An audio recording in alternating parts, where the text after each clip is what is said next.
नमस्कार दोस्तों, जय हिंद, वंदे मातरम। स्वागत करते हैं आपके अपने यूट्यूब चैनल शिक्षा जगत के चैनल जायसवाल कोचिंग सेंटर पर। दोस्तों, मैं आपके साथ जायसवाल सर। दोस्तों, बात करेंगे बाल विकास एवं शिक्षण शास्त्र के प्रैक्टिस सेट फर्स्ट की बात करेंगे। टॉप 30 MCQs यहाँ पे कम्बिनेशन किया गया है, फुल एक्सप्लेन के साथ बताने वाले हैं। तो यहाँ पे कन्फ्यूजन नहीं होने वाला है कि ये ऑप्शन सही होगा कि ये सही होना चाहिए। पूरा डिटेल के साथ बताएंगे, एक भी कन्फ्यूजन आप लोगों के सामने नहीं फेस करेंगे। तो आइए शुरू करते हैं। पहला क्वेश्चन स्क्रीन के सामने प्रश्न दोस्तों पूछा जा रहा है, खेल कूद के जरिए बच्चों में किस प्रकार का विकास संभव है। ध्यान दीजिएगा, खेल कूद के जरिए बच्चों में किस प्रकार का विकास संभव है। परस्पर सम्मान की भावना, सहयोग एवं सामंजस्य, सामाजिक गुण या इनमें से सभी। तो खेल कूद के जरिए बच्चों में किस प्रकार का विकास संभव है, पूरा डिटेल के साथ जानेंगे दोस्तों। पूरा डिटेल के साथ जानेंगे।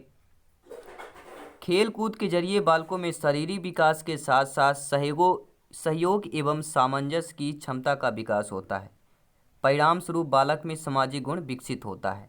तो परस्पर सम्मान की भावना, सहयोग एवं सामंजस्य, सामाजिक गुण, यानी कि इनमें से सभी जो है खेल कूद के जरिए बच्चों में विकास संभव है। इन सभी के जरिए संभव है बच्चों में विकास। सेकंड क्वेश्चन है दोस्तों, प्रश्न क्या पूछा जा रहा है, ध्यानपूर्वक प्रश्न को देखेंगे। निम्नलिखित में से कौन सी संस्था सामाजिक जो परंपराओं के हस्तांतरण में सबसे अधिक योगदान करती है। ऐसी संस्था बताना है, सामाजिक संस्था जो परंपराओं के हस्तांतरण में सबसे अधिक योगदान करती है। परिवार है, विद्यालय है, पड़ोस है या कोई नहीं। सही एकदम सटीक आंसर जानेंगे दोस्तों। सटीक आंसर क्या है, परिवार सामाजिक परंपराओं के हस्तांतरण में सबसे अधिक योगदान करता है। तो क्या हो जाएगा, परिवार हो जाएगा। क्योंकि बालक जन्म से ही परिवार के संपर्क में रहता है और वह परिवार से ही सामाजिक मूल्यों, आचरणों, व्यवहारों को सीखता है और अपने व्यवहार को समाज के अनुरूप बनाता है। तो क्या हो जाएगा, यहाँ पर परिवार हो जाएगा दोस्तों। अगला प्रश्न देखेंगे। सभी मेरे प्यारे मित्र शिक्षक बंधु एक बार वीडियो को दिल से लाइक कर लेंगे दोस्तों। प्रश्न अगला है, सामाजिक पैमाने की विधि के अनुसार इनमें सुपरस्टार अतिमानव कौन सा है या वह होता है। सुपरस्टार की बात करते हैं, कोई भी स्टार बन जाता है। जैसे इसी वीडियो को इतना लाइक और शेयर किया जाए कि यह वीडियो यूट्यूब में स्टार बन जाए, सुपरस्टार वीडियो कहला जाए, तो क्या होगा, यानी कि ज़्यादातर लोगों द्वारा चयन किया जाता है या जिसका विविध जोड़ों द्वारा चयन किया जाता है या दोनों होगा। तो बिल्कुल सटीक आंसर जानेंगे, एकदम सटीक आंसर दोस्तों। सामाजिक पैमाने की विधि के अनुसार सुपरस्टार वह कहलाता है या उसे कहा जा सकता है या वह होता है जिसे ज़्यादा से ज़्यादा लोगों के द्वारा चयन किया जाता है। अब जैसे आप और हम सभी लोग हैं, जो ज़्यादा इस वीडियो को लाइक और शेयर करेंगे, जिसको ज़्यादा हम वोट करते हैं, जितना ज़्यादा देखेंगे उतना ही ज़्यादा क्या होगा, वह सुपरस्टार कहलाता है। यानी ज़्यादातर लोगों के द्वारा चयन किया जाता है, वही सुपरस्टार या अतिमानव होता है। अगला प्रश्न देखेंगे, प्रश्न स्क्रीन पर है। बेहतरीन प्रश्न है दोस्तों, लाजवाब प्रश्न क्या है। समाजीकरण में सम्मिलित है सांस्कृतिक संचरण, और आपके जो समाजीकरण है उसमें सम्मिलित है संस्कृति संचरण और आपका विद्रोहियों को निरुत्साहित करना, व्यक्तित्व विकास, बच्चों को लेवलों में समायोजित कर देना, लेवल में बता देना, ये फर्स्ट लेवल, सेकंड लेवल, जैसे आपके गेम में होता है, गेम्स वगैरह में, वही लेवल यहाँ पे कर देना बच्चों में। संवेगात्मक समर्थन उपलब्ध करना। तो बिल्कुल सटीक आंसर जानेंगे, सटीक आंसर जानेंगे, जहाँ आपको कन्फ्यूज नहीं रहेंगे, पूरा कन्फ्यूजन क्लियर होगा। समाजीकरण के अंतर्गत व्यक्ति समाज की संस्कृति के बारे में सीखता है और उसी के अनुरूप व्यवहार करने की अपेक्षा भी रखता है। इसी समाजीकरण के माध्यम से इस समाज में संस्कृति के एक पीढ़ी से दूसरी पीढ़ी में क्या है, अंतरित होती रहती है। जी रिस्टेट ने लिखा है कि व्यक्तित्व कभी बनाया नहीं जाता या बनाया नहीं आता। व्यक्तित्व के विकास में समाजीकरण की सबसे प्रमुख भूमिका होती है। तो सही आंसर क्या हो जाएगा आपका, क्या होगा, व्यक्तित्व विकास करना, यानी समाजीकरण में सम्मिलित सांस्कृतिक संचरण और व्यक्तित्व विकास करना हो जाएगा। नेक्स्ट क्वेश्चन देखेंगे, स्क्रीन पर है, पांचवा प्रश्न आ गया है, लाजवाब प्रश्न है। विद्यालय का कार्य है, विद्यालय का क्या कार्य होता है? संस्कृत का संरक्षण करना, संस्कृत का परिष्करण करना, संस्कृत के नए प्रतिरूपों का निर्माण करना, या आपके उपरोक्त सभी हो जाएगा। तो बिल्कुल सटीक आंसर जानेंगे कि विद्यालय का कार्य क्या होता है। डिटेल के साथ जानेंगे कि इससे रिलेटेड अगर क्वेश्चन आ जाए, कोई आपको कन्फ्यूजन करने की कोशिश करे कि ये नहीं आंसर होगा, ये सही होगा, तो बिल्कुल यहाँ पे पूरा डिटेल के साथ फुल कंसेप्ट बताने वाले हैं, फुल डिटेल के साथ। तो विद्यालय का कार्य होता है, विद्यालय का एक प्रमुख कार्य बालकों में संस्कृत का हस्तांतरण करना भी होता है। वह सांस्कृतिक मूल्यों, मानदंडों, आवरणों आदि बालकों के व्यवहार में ग्रहणशीलता को बढ़ावा देता है। इसके अलावा संस्कृत का संरक्षण संस्कृति का संरक्षण, संस्कृत का परिष्करण, संस्कृत के नए प्रतिरूपों का निर्माण तथा सांस्कृतिक रूढ़बद्धता को दूर करना भी विद्यालय का प्रमुख। ये तीनों दोस्तों विद्यालय के कार्य हैं। और चौथा कार्य भी आपका है कि संस्कृत रूढ़बद्धता को दूर करना भी विद्यालय का प्रमुख कर्तव्य होता है। संस्कृत रूढ़बद्धता, ये भी ऑप्शन आ सकता है। अगला प्रश्न देखेंगे, छठवां प्रश्न है दोस्तों, बहुत ही बेहतरीन प्रश्न है कि सामाजिक परिवर्तन का सर्वाधिक कार्यकारी कारक है। जो सामाजिक परिवर्तन होता रहता है उसमें सर्वाधिक जो कार्यकारी कारक कौन सा है? धर्म है, शिक्षा है, सरकार है, या जाति है? आइए डिटेल के साथ जानते हैं। डिटेल के साथ जानेंगे, ऑप्शन नंबर बी पे जाएंगे, शिक्षा है दोस्तों। सामाजिक परिवर्तन का सर्वाधिक जो कार्यकारी कारक वह शिक्षा है, क्योंकि शिक्षा बालक के सामाजिक गुणों का विकास करती है, समाज में आए त्रुटियों का परिमार्जन करती है। उदाहरण के लिए पुनर्जागरण काल में शिक्षा के प्रचार प्रसार ने ही सामाजिक और धार्मिक त्रुटियों को सुधार कर आधुनिक समाज की ओर अग्रसर किया है। तो सामाजिक परिवर्तन का सर्वाधिक कार्यकारी कारक आपका शिक्षा हो जाएगा। अगला प्रश्न देखेंगे, प्रश्न क्या है? शिक्षार्थियों को सबसे कम प्रतिबंधित विद्यालय वातावरण में रखने के माध्यम से विद्यालय क्या होगा? अब समझिए क्वेश्चन क्या है। सबसे कम प्रतिबंधित विद्यालय यानी जहां पर बालकों या बच्चों, शिक्षार्थियों को कम प्रतिबंधित किया जाए, ऐसे विद्यालय, ऐसे वातावरण में रखने से माध्यम से विद्यालय जो है क्या हो जाएगा? तो विद्यालय यहाँ पे क्या होते हैं? दूसरे बच्चों में संवेदनशील बनाता है ऐसा विद्यालय, और ताकि अलावंतित बच्चों को दबाए नहीं, उन्हें क्या नीचा ना दिखाए, ऐसा विद्यालय। और डिटेल के साथ जानेंगे, शिक्षार्थियों का सबसे कम प्रतिबंधित विद्यालय वातावरण में रखने का माध्यम से विद्यालय जो है प्रतिबंधित विद्यालय वातावरण में रखा जाता है ताकि बच्चे जो है संवेदनशील बने। ऐसे विद्यालयों में बच्चे संवेदनशील बनते हैं, अलावंतित व वंचित वर्ग से आए बच्चों को नीचा न दिखाएं तथा सहानुभूतिपूर्वक साथ साथ अध्ययन करें। ये 3-4 चीज़ें हैं, नोट कर लेना है। अगला प्रश्न है दोस्तों, नोट्स भी आप लोग तैयार कर सकते हैं या टेलीग्राम में ज्वाइन होकर उसमें सर्च करें जायसवाल कोचिंग सेंटर, वो पार्ट वाइज आप सर्च करेंगे, पार्ट वाइज आपको नोट्स PDF 5 मिलती रहेगी दोस्तों। प्रश्न है, बच्चों के सामाजिक विकास को प्रभावित करने वाले कारक कौन से हैं? बच्चों के सामाजिक विकास को प्रभावित करने वाले कारक: आर्थिक तत्व, सामाजिक परिवेशजन्य तत्व, शारीरिक तत्व, वंशानुगत तत्व। तो बच्चों के सामाजिक विकास को प्रभावित करने वाले कारक कौन कौन से हैं? आइए डिटेल के साथ जानते हैं। सामाजिक विकास से तात्पर्य है विकास की उस प्रक्रिया से है जिसके द्वारा व्यक्ति अपने सामाजिक वातावरण के साथ अनुकूलन करता है, सामाजिक परिस्थितियों के अनुरूप अपनी आवश्यकताओं व रुचियों पर नियंत्रण करता है, दूसरे के प्रति अपने उत्तरदायित्व का अनुभव करता है तथा अन्य व्यक्तियों के साथ प्रभावपूर्ण ढंग से सामाजिक संबंध स्थापित करता है। तो सटीक आंसर सही क्या हो जाएगा? सामाजिक परिवेश जन्य तत्व हो जाएगा। बच्चों के सामाजिक विकास को प्रभावित करने वाला कारक सामाजिक परिवेश जन्य तत्व, जो समाज के परिवेश के आसपास की जो तत्व हैं वह सभी भागीदार हैं, वो सभी कारक कहलाते हैं। अगला प्रश्न है, जब कभी 2 या 2 से अधिक व्यक्ति एक साथ मिलते हैं और एक दूसरे को प्रभावित करते हैं तो वे एक सामाजिक समूह का निर्माण करते हैं। यह कथन किसका है? आंशिक रूप से यह कथन सत्य है, या कदाचित सत्य है, या आपका सत्य है।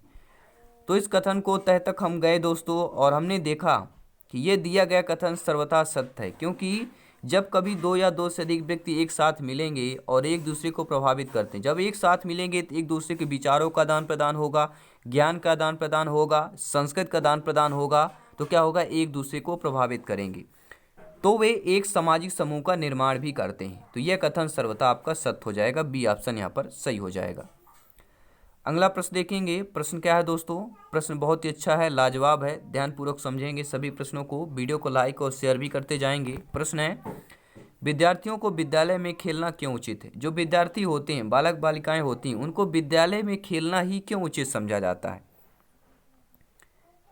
उन्हें शारीरिक रूप से सशक्त बनाएगा, या यह शिक्षकों के लिए काम आसान करेगा, यह समय बिताने में सहायक होगा, यह सहयोग एवं संतुलन का विकास करेगा। सही आंसर, सटीक उत्तर जानते हैं कि विद्यार्थियों को विद्यालय में खेलना क्यों उचित माना जाता है और इससे क्या लाभ मिलता है।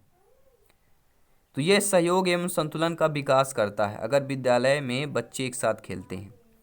विद्यार्थी द्वारा खेलने से उनका शारीरिक विकास संतुलन रूप से होता है तथा खेलने से छात्रों में सहभागिता एवं नेतृत्व करने की क्षमता आती है। समायोजन जैसे सामाजिक गुणों का विकास होता है। तो आप लोग समझ गए होंगे कि विद्यार्थियों को विद्यालय में खेलना क्यों उचित समझा जाता है। तो है सहयोग एवं संतुलन का विकास करता है, समायोजन जैसे सामाजिक गुणों का भी विकास होता है, नेतृत्व करने की क्षमता होती है। अगला प्रश्न देखेंगे। प्रश्न है, परिवार एक साधन है अनौपचारिक शिक्षा का, औपचारिक शिक्षा का, गैर औपचारिक शिक्षा का या दूरस्थ शिक्षा का। तो परिवार एक साधन है। परिवार एक कैसा साधन है, आइए डिटेल के साथ जानेंगे। दोस्तों, परिवार ही बालक का प्राथमिक विद्यालय होता है और माता पिता को ही बालक के प्रारंभिक शिक्षा को मानते हैं। तो इन प्राप्त ज्ञान जो है ये प्राप्त ज्ञान होता है माता पिता को या बालक प्रारंभिक शिक्षा माना जाता है। प्राथमिक विद्यालय जो है बालक परिवार ही होता है।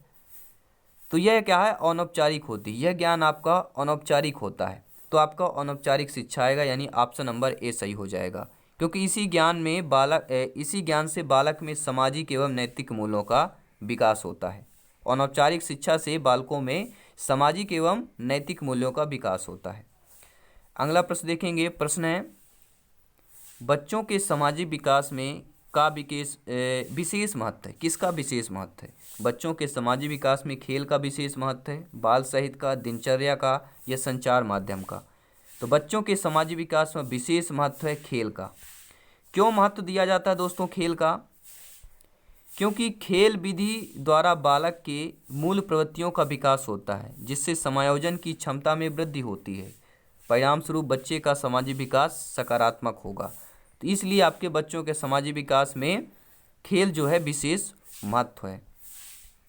अगला प्रश्न देखेंगे। प्रश्न है, लाजवाब प्रश्न है, समझेंगे प्रश्न को दोस्तों और इसका आंसर तह तक जाएंगे, अंदर तक देखेंगे। ऑप्शन पर पूरा फुल डिटेल के साथ बताएंगे कि यहाँ पर एक भी कन्फ्यूजन न रहे, क्योंकि यहाँ पर गलती चलेगा लेकिन एग्ज़ाम में गलती एक भी नहीं करना है, क्योंकि हमारा टारगेट है 120 प्लस का स्कोर। और यहाँ तक दोस्तों पहुँच गए ना, पहुँचेंगे, ज़रूर पहुँचेंगे, वो भी अपने मेहनत से पहुँचेंगे, अपने लगन से पहुँचेंगे और अपने एक सरकारी सीट की ओर पहुँचेंगे, अपने एक अध्यापक के पद पर नियुक्त होकर पहुँचेंगे। प्रश्न है कि एक प्रक्रिया है जिसके माध्यम से मानव शिशु समाज के सक्रिय सदस्य के रूप में निष्पादन करने के लिए आवश्यक कौशलों का अर्जन करना प्रारंभ करता है। वह एक प्रक्रिया है। वह प्रक्रिया कौन सी है? समाजीकरण प्रक्रिया है, विकास की प्रक्रिया है, सीखने की प्रक्रिया है या परिपक्वता की प्रक्रिया है? तो एक प्रक्रिया है जिसके माध्यम से मानव शिशु समाज के सक्रिय सदस्य के रूप में निष्पादन करने के लिए आवश्यक कौशलों का अर्जन प्रारंभ करता है। वह प्रक्रिया कौन सी है? तो वह प्रक्रिया आपकी समाजीकरण है, क्योंकि समाजीकरण वह प्रक्रिया है जिसके माध्यम से मानव शिशु समाज के सक्रिय सदस्यों के रूप में निष्पादन करने के लिए आवश्यक कौशलों का अर्जन करना प्रारंभ करता है। तो आप लोग समझ गए होंगे, उम्मीद करता हूं दोस्तों बहुत ही अच्छा आप क्वेश्चन समझ रहे होंगे। अगला प्रश्न देखेंगे। प्रश्न है कि विकास के लिए निम्नलिखित में से कौन सा एक उचित है? विकास के लिए, अब किसमें भी विकास के लिए, आइए देखते हैं। विकास जन्म के साथ प्रारंभ होता है और समाप्त होता है। सामाजिक संस्कृत संदर्भ विकास में एक महत्वपूर्ण भूमिका का निर्वाह करता है। विकास एकल आयामी है। विकास पृथक होता है। तो विकास के लिए कौन सा एक उचित कथन होगा, वह कथन उचित होगा, आइए समझते हैं कैसे और किस प्रकार उचित होगा। दोस्तों, विकास एक सतत चलने वाली प्रक्रिया है जो मनुष्य को जन्म से लेकर मृत्यु पर्यंत तक चलती रहती है। विकास कई प्रकार से होते हैं, शारीरिक विकास, मानसिक विकास, सामाजिक विकास, शैक्षिक विकास आदि। अतः सामाजिक एवं सांस्कृतिक संदर्भ में विकास में महत्वपूर्ण भूमिका का निर्वाह करता है। तो आपका बी ऑप्शन होगा कि सामाजिक संस्कृत संदर्भ में विकास में एक महत्वपूर्ण भूमिका का निर्वाह करता है। उचित आपका हो जाएगा ऑप्शन नंबर बी। अगला प्रश्न देखेंगे, प्रश्न स्क्रीन पर है। प्रश्न क्या पूछा जा रहा है डिटेल के साथ जानेंगे। प्रश्न है दोस्तों, विद्यालय और समाजीकरण के बारे में निम्नलिखित में से क्या सत्य है। विद्यालय और समाजीकरण के बारे में निम्नलिखित में से क्या सत्य है। विद्यालय समाजीकरण का पहला मुख्य कारक है। विद्यालय समाजीकरण का एक महत्वपूर्ण कारक है। समाजीकरण में विद्यालय की कोई भूमिका नहीं होती, या समाजीकरण में विद्यालय की बहुत थोड़ी भूमिका है, यानी कम मात्रा में कम भूमिका होती है। तो विद्यालय और समाजीकरण के बारे में कौन सा कथन सत्य है, वह कथन सत्य है, विद्यालय समाजीकरण का एक महत्वपूर्ण कारक है। क्यों कारक है भैया, आइए जानते हैं। विद्यालय समाजीकरण के एक महत्वपूर्ण कारक है क्योंकि बालक जब विद्यालय जाना प्रारंभ करता है तो वह सामाजिक कार्यों में भाग लेना या नए मित्र बनाना आदि सीखता है। जब विद्यालय जाना कोई बालक प्रारंभ करता है तो वहाँ का जो सामाजिक कार्यों में भाग लेगा, नए मित्र बनाएगा और धीरे धीरे वह किसी न किसी टोली का सदस्य बन जाता है। आपने विद्यालयों में एक टोली होती है, समूह होता है, तो किसी न किसी सदस्य का बन जाता है, सदस्य या टोली में शामिल हो जाता है, जो बालक में अनेक सामाजिक गुणों का विकास करती है। तो क्या हो जाएगा आपका, विद्यालय और समाजीकरण के बारे में जो कथन सत्य है वह होगा कि विद्यालय समाजीकरण का एक महत्वपूर्ण कारक है। तो बी ऑप्शन यहाँ पर सही हो जाएगा। अगला प्रश्न देखेंगे। प्रश्न क्या है दोस्तों, प्रश्न है, अगला प्रश्न है कि निम्न में से कौन सा समाजीकरण की निष्क्रिय एजेंसी है। अब यहाँ पे देखेंगे निष्क्रिय एजेंसी। देखिए दोस्तों, दो एजेंसियाँ होती हैं, एक सक्रिय होती है, एक निष्क्रिय होती है। तो निष्क्रिय क्या कहलाएगा और सक्रिय क्या कहलाएगा, पूरा डिटेल के साथ जानेंगे। परिवार, इको क्लब, सार्वजनिक पुस्तकालय, स्वास्थ्य क्लब। ऑप्शन पर देखेंगे। आइए दोस्तों आंसर जानेंगे, डिटेल के साथ जानेंगे। समाजीकरण की निष्क्रिय एजेंसी जानेंगे। निष्क्रिय एजेंसी कौन सी है दोस्तों, जो परिवार होता है, परिवार एक इको क्लब व स्वास्थ्य क्लब समाजीकरण की सक्रिय संस्थाएं हैं। यानी इको क्लब हो गया, परिवार हो गया व स्वास्थ्य क्लब, ये जो तीनों हैं, ए बी डी ऑप्शन, ये क्या है, समाजीकरण की सक्रिय संस्थाएं कहलाती हैं। तो सक्रिय संस्थाएं आपने समझ लिया, परिवार, इको क्लब, स्वास्थ्य क्लब। यानी बचता है सी ऑप्शन। तो सी ऑप्शन जो सार्वजनिक पुस्तकालय है, ये आपका निष्क्रिय एजेंसी होगा समाजीकरण की। जहां व्यक्ति दूसरे के साथ संप्रेषण के माध्यम से सामाजिक बनता है या अपने विचारों को दूसरों के साथ बांटते हैं। परंतु कहाँ है दोस्तों, समझिएगा, जहां व्यक्ति दूसरों के साथ संप्रेषण के माध्यम से सामाजिक बनता है, अपने विचारों को एक दूसरे के साथ बांटता है, वह परिवार है, इको क्लब है, स्वास्थ्य क्लब है। लेकिन सार्वजनिक पुस्तकालय में यह अधिक संभव नहीं होता है, इसलिए समाजीकरण की निष्क्रिय एजेंसी आपकी हो जाएगी सार्वजनिक पुस्तकालय हो जाएगी, और सक्रिय एजेंसियां परिवार, इको क्लब, स्वास्थ्य क्लब, ये तीनों हो जाएंगे। अगला प्रश्न देखेंगे। प्रश्न यहाँ पर देखिएगा कि बच्चों का सामाजिक विकास वास्तव में प्रारंभ होता है।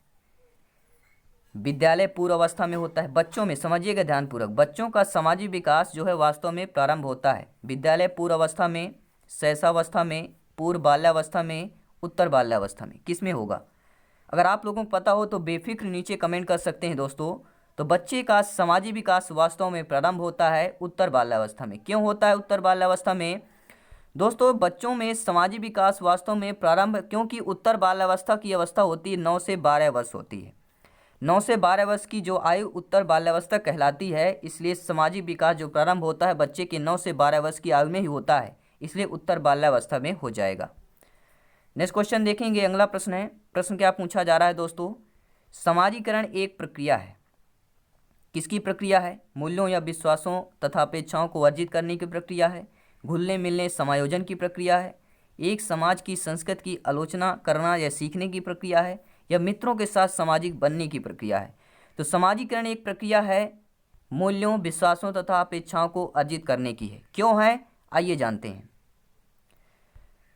साथियों, समाजीकरण वह प्रविधि है जिसके द्वारा संस्कृति का एक पीढ़ी से दूसरी पीढ़ी तक हस्तांतरित किया जाता है। समाजीकरण जो है वह प्रक्रिया है जिसके द्वारा संस्कृति का, समाजीकरण के द्वारा ही संस्कृति का एक पीढ़ी से दूसरी पीढ़ी में हस्तांतरण किया जाता है, या आपका रूपांतरित किया जाता है, या बोल सकते हैं प्रदान किया जाता है, जिसे बोलते हैं डोनेट करना।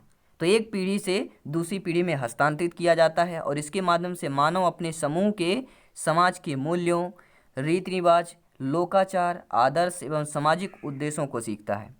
अतः समाजीकरण ऐसी प्रक्रिया है जिसमें मूल्यों, विश्वासों, अपेक्षाओं को अर्जित किया जाता है। तो यहाँ पर क्या हो जाएगा, मूल्यों, विश्वासों, अपेक्षाओं को अर्जित किया जाता है। पहला ऑप्शन यहाँ पर सही हो जाएगा। नेक्स्ट क्वेश्चन देखेंगे। प्रश्न क्या पूछा जा रहा है, प्रश्न यह है कि निम्नलिखित में से कौन सा या कौन से बच्चों के समाजीकरण को प्रगतिशील मॉडल के संदर्भ में सही नहीं है। बच्चे के समाजीकरण के प्रगतिशील मॉडल के संदर्भ में सही नहीं है। तो पहले जानेंगे कौन सा सही है।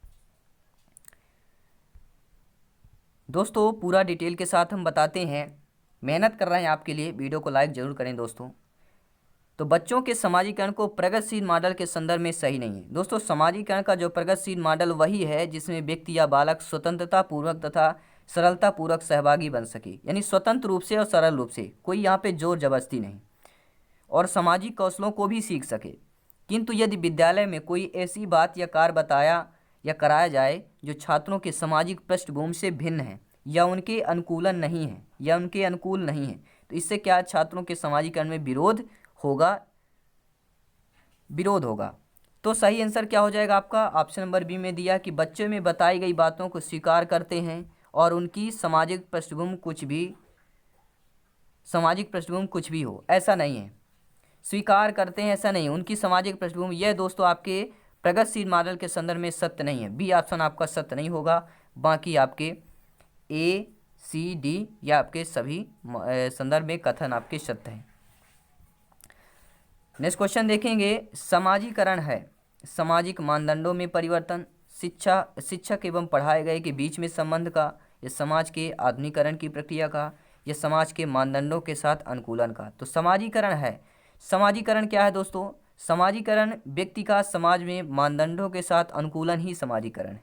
व्यक्ति का समाज के जो मानदंड बनाए गए हैं उनके साथ अगर अनुकूलन, यानी कि हम मिल जाते हैं, घुल जाते हैं या उनसे समझौता कर लेते हैं, तो वही आपका समाजीकरण कहलाता है। अर्थात समाजीकरण वह प्रविधि है जिसके द्वारा संस्कृति को एक पीढ़ी से दूसरी पीढ़ी तक हस्तांतरित किया जाता है और इसके माध्यम से मानव अपने समूह एवं समाज के मूल्यों के प्रति जो रीति रिवाज हैं, लोकाचार हैं, आदर्श एवं सामाजिक उद्देश्यों को सीखते हैं। दूसरे शब्दों में कह सकते हैं कि समाजीकरण एक ऐसी प्रक्रिया है जिसमें व्यक्ति का समाज में मानदंडों के साथ अनुकूलन किया जाता है। तो सही आंसर हो जाएगा डी ऑप्शन, समाज के मानदंडों के साथ अनुकूलन। कुछ बच्चे, कुछ भाई बहन ये भी कहते होंगे सर डायरेक्टली आंसर क्यों नहीं बताते हैं, सर डायरेक्टली आंसर बताइए, वीडियो लंबा हो जाता है। तो दोस्तों मैं आप लोगों की एक बात कहना चाहता हूँ, जो मैं डायरेक्टली आंसर बता देता हूँ हो सकता है आप इसे भूल सकते हैं, लेकिन जो इतनी सारी मैं 3-4 लाइनें एक बता देता हूँ वो मैं मेहनत कर रहा हूँ। हो सकता है मैं सोचता हूँ कि इनसे अगर ऐसा कोई भी क्वेश्चन निकल के आए वो पूरा पूछे जाए, यानी समाजीकरण से कोई भी क्वेश्चन आए, अगर यहाँ पे कोई आप पढ़े होंगे अच्छे मन से, ये ऑप्शन देखेंगे, पूरा डिटेल के साथ पढ़ेंगे, तो एक भी नंबर आपसे नहीं छूटेगा। वो मैं चाहता हूँ, क्योंकि मेरा मकसद है आप लोगों को सिलेक्शन पाना दोस्तों। वीडियो लाइक, शेयर, सब्सक्राइबर मायने नहीं रखता, मायने है आप लोगों का सिलेक्शन दोस्तों, क्योंकि आप लोगों से आपका परिवार, आप बहुत सारे जुड़े हुए हैं आपसे दोस्तों, इस भर्ती से बहुत ज़्यादा जुड़े हुए हैं, बहुत ज़्यादा लगाव है, बहुत ज़्यादा मेहनत है, और इनमें कितने सपने साकार होंगे, कितने की खुशी छिपी हुई है, ये आप लोग समझ सकते हैं। प्रश्न है दोस्तों, सबसे अधिक गहन और जटिल समाजीकरण होता है। सबसे अधिक गहन और जटिल, ये दो चीज़ समझ लीजिएगा, गहनता और जटिलता पूर्व बालावस्था के दौरान होती है, प्रौढ़ावस्था के दौरान, व्यक्ति के पूरे जीवन में, या किशोरावस्था के दौरान। तो सबसे अधिक गहन और जटिल समाजीकरण होता है, वह होता है किशोरावस्था के दौरान। क्यों होता है दोस्तों, आइए जानते हैं। सबसे अधिक गहन और जटिल समाजिक किशोरावस्था के दौरान होता है। इस अवस्था में किशोरों के में समूह के निर्माण की प्रवृत्ति, मैत्री भावना का विकास, सामाजिक गुणों का विकास, समूह के प्रति भक्ति होना, सामाजिक परिपक्वता की भावना का विकास, बहिर्मुखी प्रवृत्ति आदि का विकास होता है, जो सामाजिकरण की प्रक्रिया में समृद्ध व गहन जटिल बनाते हैं। तो क्या हो जाएगा, किशोरावस्था के दौरान होता है सबसे अधिक गहन और जटिल समाजीकरण। अगला प्रश्न देखेंगे, प्रश्न क्या पूछा जा रहा है, ध्यानपूर्वक देखिएगा कि सृजनात्मक बालक में निम्न में से कौन सा गुण नहीं पाया जाता। सृजनात्मक बालक होते हैं उनमें कौन सा गुण नहीं पाया जाता। खोजपूर्ण की प्रवृत्ति ऐसे में सृजनात्मक बालक में पाएगा, अच्छी अंतर्दृष्टि होना चाहिए, क्रियाशीलता, ये तीनों दोस्तों हम नॉर्मल से जान सकते हैं कि बच्चा अगर सृजनात्मक बालक है तो खोजपूर्ण की उसकी प्रवृत्ति होगी, अच्छी अंतर्दृष्टि भी होगी, क्रियाशीलता भी होगा। लेकिन जो यहाँ पे दिया सीमित रुचियाँ, तो सीमित रुचियाँ तो यह गुण नहीं हो सकता सृजनशील बालक में, सृजनात्मक बालक में। तो डिटेल के साथ जानते हैं। सृजनात्मकता किसी नवीन विचारों तथा नए वस्तुओं के प्रतिपादन से संबंधित होता है। सृजनात्मक बालक नवाचारी होते हैं और इस प्रकार के बालकों में खोजपूर्ण प्रवृत्ति, क्रियाशीलता तथा अच्छी अंतर्दृष्टि पाई जाती है, जिससे वे समस्या के लिए किसी नवीन मार्ग की खोज करता है। सृजनात्मक बालकों की रुचियां असीमित होती हैं, ये लेकिन यहाँ पर सीमित दिया है, तो यह आपका इसलिए ऑप्शन ऐसा गुण नहीं होगा। आइए नेक्स्ट क्वेश्चन देखेंगे। अगला प्रश्न स्क्रीन पर है कि पृथक कक्षाओं एवं संवर्धन कार्यक्रमों का प्रयोग शिक्षा के लिए किया जाता है। जो पृथक कक्षाएं होती हैं, संवर्धन है, ऐसे कार्यक्रम का प्रयोग जो है शिक्षा के लिए किया जाता है। प्रतिभाशाली बालकों के लिए, निम्न शैक्षिक उपलब्धि वाले बालकों के लिए, प्रतिभाशील एवं शैक्षिक उपलब्धि वाले बालकों के लिए, या इनमें से कोई नहीं। पृथक कक्षाएं जो संवर्धन कार्यक्रम होते हैं, क्यों किया जाता है ऐसे, या किस टाइप के बच्चों के लिए किया जाता है। दोस्तों पृथक कक्षाएं जो संवर्धन कार्यक्रम का प्रयोग प्रतिभाशाली बालकों के शिक्षा के लिए किया जाता है। यहाँ से आपका आंसर आ गया, प्रतिभाशाली शिक्षक के लिए, यानी प्रतिभाशाली बालकों के शिक्षा के लिए। क्यों किया जाता है आइए जानते हैं। क्योंकि प्रतिभाशाली बालक जो होते हैं समान कक्षाओं में खुद को कुंठित महसूस करते हैं, अतः उसके लिए पृथक कक्षा का निर्धारण किया जाता है। तो आप लोग समझ गए होंगे किसके लिए, प्रतिभाशाली बालकों के लिए किया जाता है। ये क्वेश्चन बहुत इंपॉर्टेंट है, ध्यानपूर्वक सुनिएगा। एक व्यक्ति वैधानिक रूप से दृष्टिबाधित है यदि उसका विजन क्षेत्र 20 डिग्री है, जबकि उसकी विजुअल एक्टिविटी कितनी होगी। व्यक्ति वैधानिक रूप से दृष्टिबाधित है, उसका जो विजन क्षेत्र है 20 डिग्री है, जबकि उसकी विजुअल क्या है, एक्टिविटी कितनी होगी। तो उसकी विजुअल एक्टिविटी जो होगी अत्यधिक उपयुक्त सुधार के साथ, उसके अतिरिक्त अगर सुधार किया जाए तो ठीक जो आँख के 6/60 से कम होगी। ये नोट कर लेंगे, ये लाइन नोट कर लेंगे, बहुत इंपॉर्टेंट है। 6/60 पॉइंट, इससे कम होगी उसका विजन अगर 20 डिग्री है। नेक्स्ट क्वेश्चन देखेंगे, ये मनोविज्ञान के टॉप क्लास के क्वेश्चन है दोस्तों, यानी फिजिकोलॉजी के बेहतरीन प्रश्न है। सामाजिक नियमों व कानूनों के विरुद्ध व्यवहार करने वाला बालक कहलाता है। जो समाज के नियम व कानून के विरुद्ध व्यवहार करने वाला बालक, तो प्रश्न में ही आंसर है। कानून का संबंध किससे होता है, कानून का संबंध पिछड़ा बालक मंदबुद्धि जड़बुद्ध से नहीं होता है, कानून का संबंध अपराधी से होता है। किसका होता है भैया, अपराधी से। तो आपके क्वेश्चन में ही आंसर दे दिया, कानून के विरुद्ध व्यवहार करने वाला अपराधी कहलाता है, तो बाल अपराधी होगा। यानी सामाजिक नियमों व कानूनों के विरुद्ध व्यवहार करने वाला बालक बाल अपराधी की श्रेणी में आएगा। सभी लोग समझ गए होंगे। नेक्स्ट क्वेश्चन देखेंगे। अगला प्रश्न स्क्रीन पर है। प्रश्न क्या पूछा जा रहा है कि अधिगम नियोग्यता वाले बालकों में प्रक्रमण संबंधी निम्न में से किस प्रकार की कमी पाई जाती है। अधिगम नियोग्यता वाले बालक कैसे बालक हैं आपके, अधिगम नियोग्यता वाले बालक हैं। ऐसे बालकों में प्रक्रमण संबंधी किस प्रकार की कमी पाई जाती है। तो अधिगम नियोग्यता वाले बालकों में, अधिगम नियोग्यता का अर्थ क्या होता है, विभिन्न प्रकार के उन विकारों से होता है या उन समूहों से होता है जिनके कारण किसी व्यक्ति में सीखने, पढ़ने, लिखने, बोलने, तर्क करने तथा गणित के प्रश्न हल करने आदि में कठिनाई होती है। यह जन्मजात दोष होता है और यह केंद्रीय तंत्रिका तंत्र की कमजोरी के कारण होता है, यह उससे संबंधित है। तो सही आंसर सटीक ऑप्शन क्या हो जाएगा यहाँ पर, ए ऑप्शन। संख्याओं संबंधी सूचनाओं को याद करने में समय व दिशा की समझ, ये क्या हो जाएगा, किस प्रकार की, यानी नियोग्यता वाले बालकों के प्रकरण संबंधी में यह कमी पाई जाती है। संख्याओं की सूचनाओं में याद करने में कठिनता होती है, समय दिशा समय एवं दिशा की समझ जो है कम होती है। अगला प्रश्न देखेंगे, प्रश्न क्या है, बेहतरीन प्रश्न है दोस्तों। निम्नलिखित में से कौन सा संकेत बच्चों में दृष्टिबाधिता की समस्या को सूचित नहीं करता। यानी ऐसी आपको समस्या, ऐसा ऑप्शन बताना है कि ऐसा संकेत जो बच्चों के दृष्टिबाधिता की समस्या को सूचित नहीं कर पाए, कि बच्चा समझ ना पाए या उसे में सूचना ही ना मिल पाए कि बच्चा दृष्टिबाधित है। देखिए दोस्तों, ठोकर लगने का भय, उदासी, दूरी मापने की असमर्थता, ये तीनों है, इससे सूचित हो सकता है। लेकिन दिशा निर्देश के अनुकरण की समस्या में क्या है, बच्चा जो है दृष्टिबाधित की समस्या सूचित नहीं कर सकता। इससे हमें नहीं पता चल जाए कि बच्चा दृष्टिबाधित है दिशा निर्देश के अनुकरण की समस्या में। नेक्स्ट क्वेश्चन देखेंगे, अगला प्रश्न है, यह भी इंपॉर्टेंट प्रश्न है, ध्यानपूर्वक प्रश्न को देखिएगा। इनमें से कौन सी मानसिक मंदता की विशेषता नहीं, मानसिक मंदता की विशेषता नहीं।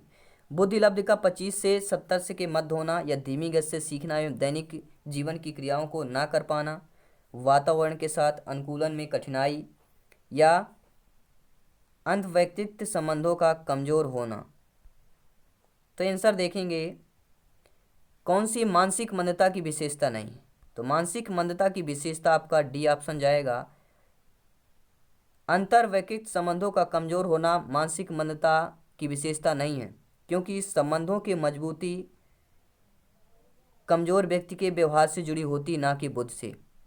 जो संबंधों की मजबूती होती है कमजोर व्यक्ति के व्यवहार से जुड़ी होती है, ना कि वह बुद्धि से। तो क्या हो जाएगा यहाँ पे डी ऑप्शन, अंतर्वैयक्तिक संबंधों का कमजोर हो सकना यह आपकी मानसिक मंदता की विशेषता नहीं है, क्योंकि यह व्यवहार से जुड़ी है। अगला प्रश्न देखेंगे, अधिगम निर्योग का लक्षण क्या है। अधिगम निर्योग जो होता है, बच्चे अधिगम निर्योग होते हैं, उसका लक्षण क्या है, कैसे जानेंगे। भागने की प्रवृत्ति होना, अशांत ऊर्जावान एवं विध्वंसक होना, अवधान संबंधी बाधा या विकार होना, या अभिप्रेरणा का भाव। अधिगम निर्योग का लक्षण क्या है, तो अधिगम निर्योग का लक्षण होता है बाधा या विकार है जिसके कारण अधिगम श्रृंखला पूर्ण नहीं हो पाती। तो क्या हो जाएगा, बाधा और विकार, यानी कि सी ऑप्शन, अवधान संबंधी बाधा और विकार होना अधिगम निर्योग के लक्षण है। अगला प्रश्न देखेंगे और लास्ट क्वेश्चन है दोस्तों, 30 नंबर क्वेश्चन है। उम्मीद करता हूँ सभी क्वेश्चन आप लोगों को बहुत अच्छा लगा होगा। और प्रश्न है कि शारीरिक निरोगता वाले व्यक्ति के लिए निम्न में से कौन सी युक्ति रक्षा तंत्र में सबसे संतोषजनक होगी।